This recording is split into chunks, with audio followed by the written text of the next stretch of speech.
Halo, saya Putri Utami. Di sini saya akan menjelaskan mengenai kegiatan produksi. Produksi itu apa sih?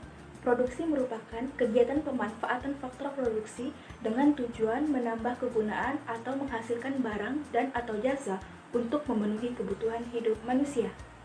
Pelaku kegiatan produksi disebut dengan produsen. Produksi memiliki beberapa tujuan, diantaranya yaitu memenuhi kebutuhan manusia, mencari keuntungan atau laba, menjaga kelangsungan hidup perusahaan, memenuhi pasar di dalam dan luar negeri, memperluas lapangan usaha, serta meningkatkan mutu dan jumlah produksi. Selanjutnya, faktor produksi. Faktor produksi diantaranya yaitu sumber daya alam, tenaga kerja, dan modal. Yang pertama, sumber daya alam. Tanpa adanya sumber daya alam, maka tidak akan terjadi yang namanya proses produksi. Sebagai contoh, tanah, tambang, air, batu bara, dan sebagainya. Yang kedua yaitu tenaga kerja.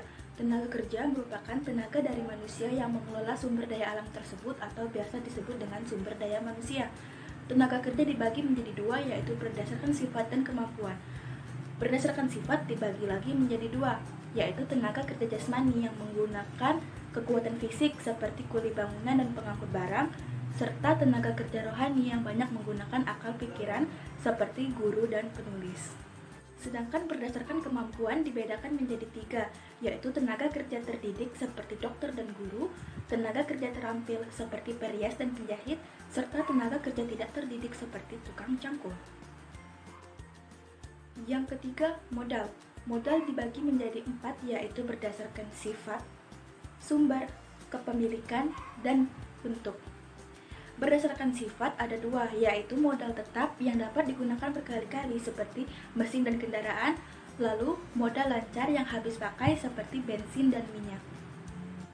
Berdasarkan sumber ada dua, yaitu modal sendiri yang berasal dari perusahaan atau milik pribadi, dan modal asing yang berasal dari pinjaman pihak luar.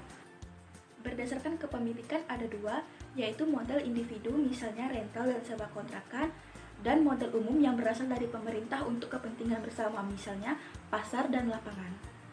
Terakhir, berdasarkan bentuk juga ada dua, yaitu modal konkret yang dapat dilihat secara nyata seperti komputer dan mesin jahit, lalu modal abstrak yang tidak memiliki bentuk namun memiliki nilai, misalnya hak paten dan hak merek. Selanjutnya, bidang produksi. Bidang produksi dibagi menjadi 5. Yang pertama, produksi ekstraktif, yaitu memungut hasil yang disediakan alam tanpa melakukan pengolahan, misalnya pertambangan. Yang kedua, produksi agraris, yaitu mengolah alam untuk memelihara tanaman dan hewan, misalnya pertanian dan peternakan. Yang ketiga yaitu produksi industri, yaitu produksi yang mengolah bahan mentah menjadi barang jadi maupun barang setengah jadi. Yang keempat, produksi perdagangan, yaitu mengumpulkan barang hasil produksi untuk dijual kembali kepada konsumen demi mendapatkan keuntungan. Yang terakhir, produksi jasa, yaitu memperlancar proses produksi tanpa ikut membuat barang itu sendiri. Beberapa jenisnya adalah jasa bisnis, infrastruktur, dan administrasi publik. Halo, saya Vini Putriani akan menjelaskan tentang konsumsi. Konsumsi itu apa sih? Konsumsi merupakan penggunaan barang dan jasa untuk memenuhi kebutuhan hidup manusia. Pelaku dari kegiatan konsumsi disebut dengan konsumen. Faktor pola konsumsi dibedakan menjadi 3, yaitu faktor ekonomi, faktor non-ekonomi, dan faktor demografi. Faktor ekonomi diantaranya pendapatan rumah tangga, kekayaan rumah tangga, bunga, dan perkiraan masa depan. Yang kedua yaitu faktor non-ekonomi. Yang paling sering terjadi yaitu faktor sosial budaya masyarakat. Misalnya, berubahnya pola makan, etika, dan tata nilai masyarakat karena ingin meniru kelompok yang dianggap lebih hebat dan ideal. Yang ketiga yaitu faktor demografi. Faktor demografi yaitu jumlah penduduk dan komposisi penduduk. Semakin banyak jumlah penduduk, maka semakin banyak pula pengeluaran suatu negara. Semakin banyak tingkat usia produktif, maka semakin tinggi juga tingkat konsumsi. Jenis barang konsumsi dibedakan menjadi 4, yaitu barang kebutuhan sendiri, barang istimewa, barang yang dipilih-pilih, dan barang tidak dicari. Barang kebutuhan sendiri secara umum termasuk dalam kategori barang yang tidak dapat bertahan dengan lama, seperti makanan. Barang kebutuhan sendiri dibedakan menjadi dua, yaitu kebutuhan pokok dan kebutuhan impulsif. Kebutuhan pokok terdiri dari roti, susu, dan gula, sedangkan kebutuhan impulsif terdiri dari permen dan es krim. Yang kedua yaitu barang istimewa. Barang ini adalah barang yang tidak biasa dan mewah, yang telah tersedia di pasaran, dan sebagian besar barang ini dibeli oleh masyarakat kelas atas dikarenakan harganya yang mahal.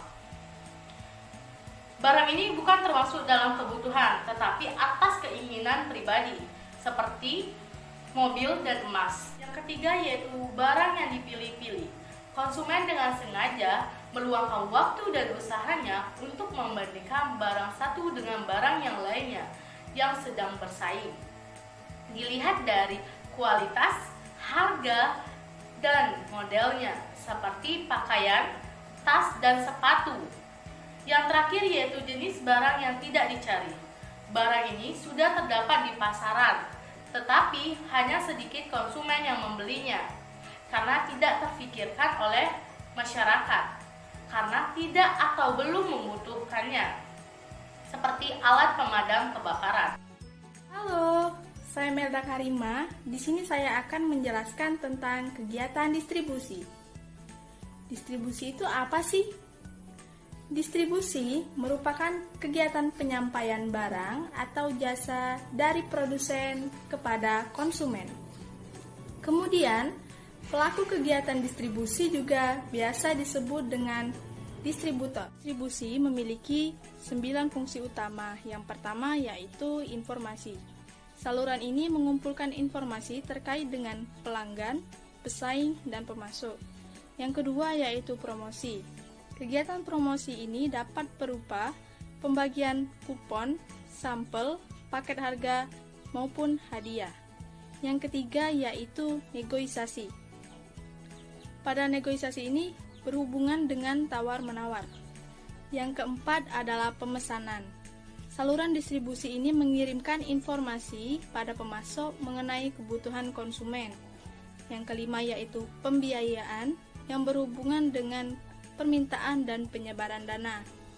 Yang keenam yaitu pengambilan resiko, misalnya dalam hal pemrosesan pesanan dan ketersediaan stok. Yang ketujuh adalah fisik, yang dimana mengatur kesinambungan penyampaian dan penggerakan produk. Yang kedelapan adalah pembayaran, baik itu pembayaran tunai ataupun kredit. Yang terakhir adalah kepemilikan, yaitu memastikan barang telah sampai kepada konsumen. Saluran distribusi dibedakan menjadi dua, yaitu pedagang dan agen. Pedagang dibedakan lagi menjadi pedagang besar atau biasa disebut dengan pengepul, dan pedagang kecil biasa disebut juga dengan pengecer. Begitupun dengan agen. Agen dibedakan lagi menjadi dua, yaitu agen pelengkap dan agen penunjang. Agen penunjang itu contohnya yaitu pengangkutan borongan dan penyimpan. Sementara agen pelengkap itu contohnya adalah jasa konsultasi dan finansial. Halo, nama saya Habibatus Syakuro. Di sini saya akan melanjutkan penjelasan dari Melda Karima tentang kegiatan distribusi. Rantai pasokan distribusi secara umum dibagi menjadi 5. Yang pertama, dari produsen ke konsumen. Yang kedua, dari produsen ke pengecer lalu ke konsumen. Yang ketiga, dari produsen ke pedagang besar, ke pengecer lalu ke konsumen. Yang keempat, dari produsen ke agen pengecer lalu ke konsumen. Yang kelima, dari produsen ke agen pedagang besar, ke pengecer, lalu ke konsumen. Faktor pemilihan penyaluran distribusi dilihat dari 4 aspek, yaitu pertimbangan pasar, pertimbangan barang, pertimbangan perusahaan, dan pertimbangan perantara. Pertimbangan pasar diantaranya pasar konsumen atau industrial, jumlah pembeli yang potensial, konsentrasi pasar secara geografis, jumlah pesanan, dan kebiasaan dalam pembelian.